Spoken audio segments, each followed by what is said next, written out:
Tottenham are readying themselves. I can see out of the corner of my eye from where we are. We're opposite the pit lane. Wiesel comes out of the last corner. He's not coming in, but Alain are. In goes third place Alain. Dust flying up. Sorts of stuff going on, but Alain come in. Tottenham also comes in. Corinthians stay out. Flamenco have followed them, so that battle between Corinthians and Flamenco is over. Quite a smart move then, perhaps, by Corinthians. Spurs are in.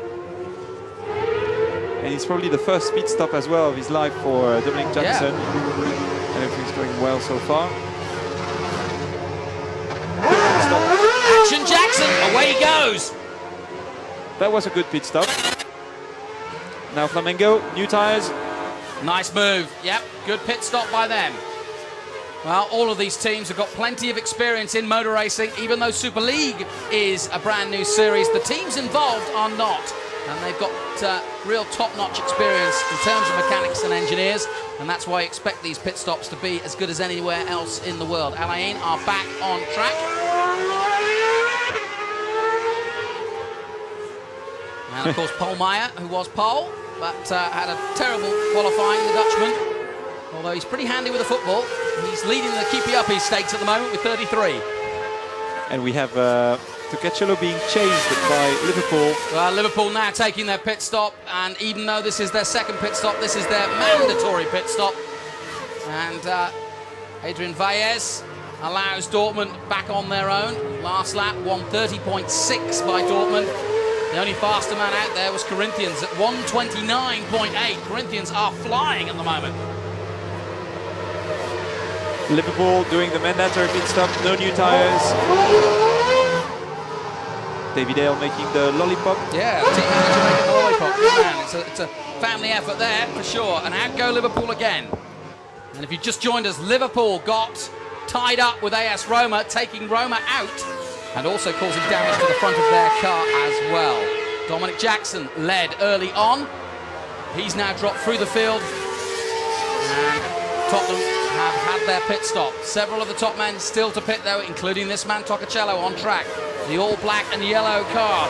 Toccacello's first race with the team. And now we have Olympiacos lapping actually very fast, being very competitive. AC Milan is not keeping up with Olympiacos and is now just behind FC Basel in third position, looking for the second spot. Casper Andersen looking for a way past the Dane, doing a good job for Olympiacos. Up the hill he goes out of 13. And there's the gap between Basel, just half a second between the two of them. Here comes the leader. And SC Corinthians as well, just very close of AC Milan. Let's have a good look, but something might happen during this lap. I think we might see Olympiacos making a move on Basel. And here is that battle. Second place coming through, third place coming through. And look at Corinthians, how close are they to AC Milan and Robert Dornbos. Down the front straight, they're coming into turn one. Back on the brakes, hard they go. Olympiacos pushing pressure, putting pressure on Wiesel. Dortmund, Basel, Olympiacos, Milan, Corinthians and Sevilla. FC Sevilla, PSV Eindhoven coming in for their pit stop now, I can see. Tyres flying everywhere.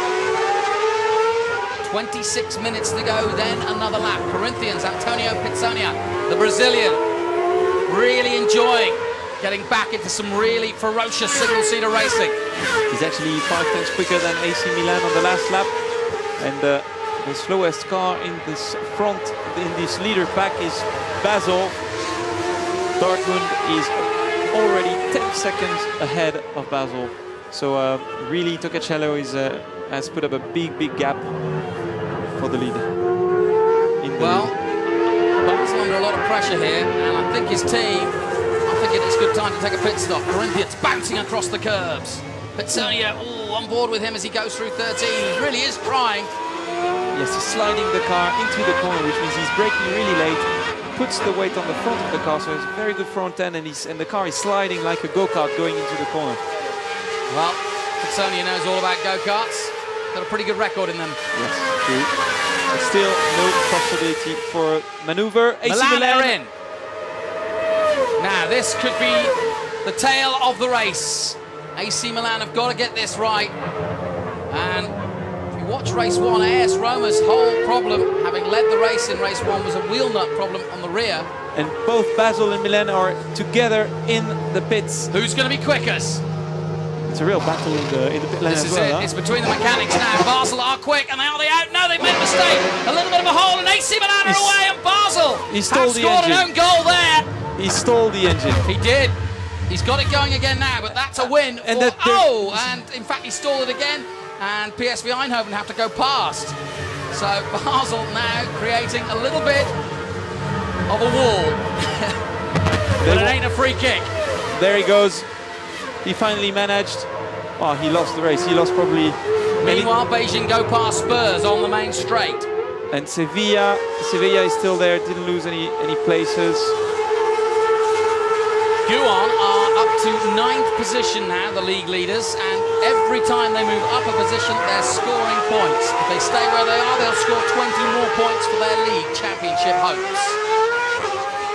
So let's have a look at the standings. Borussia Dortmund hasn't done the pit stop yet. Yeah, we've got 3 teams who've yet to pit. They are Dortmund, Olympiacos and Corinthians. The Corinthians have definitely been making the pace of late. Great race this. Here comes Dortmund, finally. In comes Tocacello. Ooh, not so good on the front left. New tires for Tocacello, which is good for him. Former Formula 1 experts. No, it's okay, it's okay. It was a very, well, I have to say, it was tidy. They have not to start in front of another car, and the lollipop man just saw the car at the last minute and he went back with the lollipop, and it's risky because the driver can stall easily in that case, but they all kept it together, so it's really good. So Tocacello, out he comes. It was a little bit messy, so to speak, but I hear what you're saying. They didn't want to break any rules and didn't want to get any penalties from it, and Dortmund are out and on their way. So Liverpool is now actually leading, but they're not leading, they're one lap down. Lap down. Fastest lap Galatasaray. It's all happening. 1:29.0 from Galatasaray. Excellent lap by Paguidi.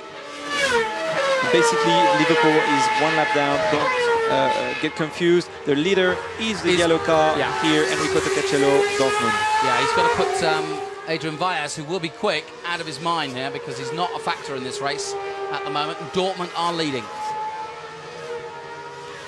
So basically now we have Olympiacos just now.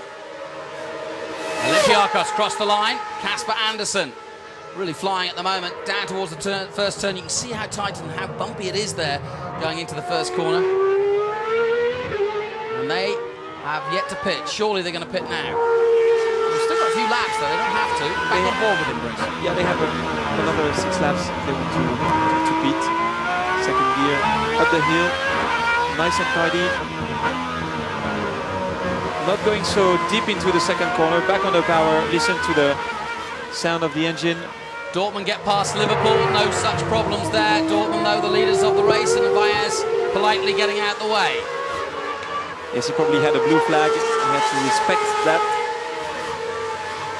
A critical time for Liverpool this, because they've done so much good work this weekend. They don't want to ruin it with any penalty or breaking any rules. So I think, yeah, just, well, I think he basically said, come on by, my friend, and did it in the safest place. Yeah, he still has some, he can give him a gap and try to go for the fastest lap, which is not going to be easy because some cars are lapping pretty quickly just now, as AC Milan with a 1:29.5.